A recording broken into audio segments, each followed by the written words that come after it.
Good morning বন্ধুরা, তোমরা কেমন আছো? ভালো আছো তো? আমি ভালো আছি, আমরা সবাই ভালো আছি। আজকে আমি কাতলা মাছের পাতলা ঝোল করে দেখাচ্ছি। এখানে কাতলা মাছ নিয়েছি, এই নুন হলুদ মাখিয়ে নিচ্ছি।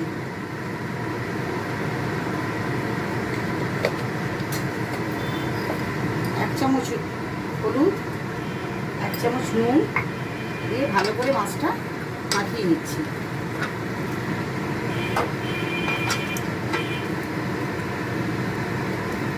কড়াইতে তেল দিয়ে দিচ্ছি।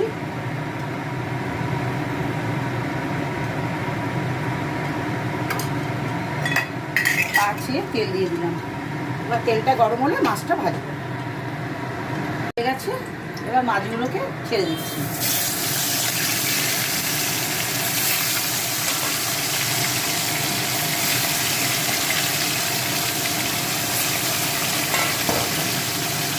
প্রত্যেকটা মাছ এপিট ওপিট করে লাল করে ভেজে নিচ্ছি।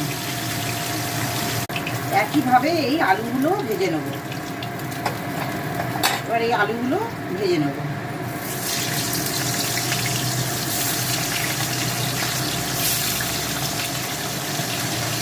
এবার এই আলুগুলো লাল করে ভেজে নিচ্ছি।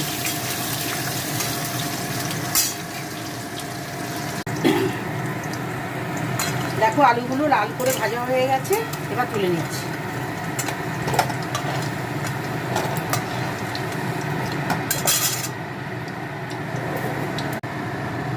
এবার কড়াইতে এবার তেলটা একটু বেশি ছিল, তেলটা একটু তুলে রাখলাম। একটু জিরে ফোড়ন দিলাম, টমেটোটা দিয়ে দিলাম। আলু দিয়ে পাতলা ঝোল, গরমের দিনে ভাতের সাথে জমে যাবে।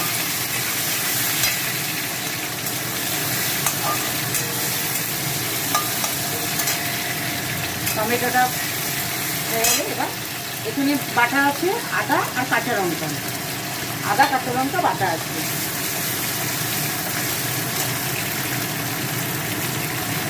এবার এক চামচ হলুদের গুঁড়ো আর এক চামচ ধনে জিরের গুঁড়ো আর কাশ্মীরি লঙ্কার গুঁড়ো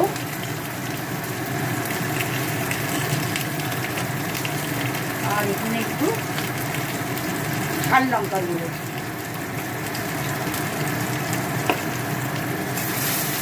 দিয়ে এবার মশলাটাকে জল দিয়ে দেবো।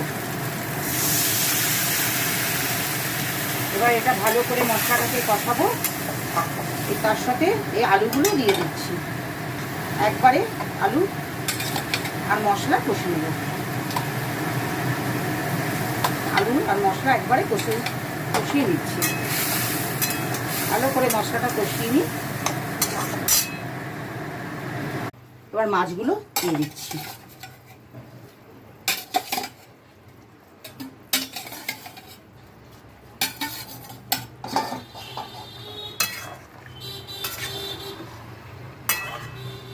মাছ দেওয়ার পর একটু ধনে পাতা দিয়ে দিচ্ছি।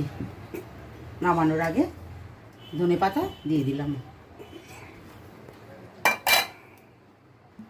দেখো আমার মাছের ঝোল হয়ে গেছে।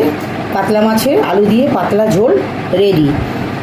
তোমরা একটু লাইক, শেয়ার আর সাবস্ক্রাইব করো, তাহলে নতুন নতুন রেসিপি পেতে একটু সাবস্ক্রাইব করে দিও।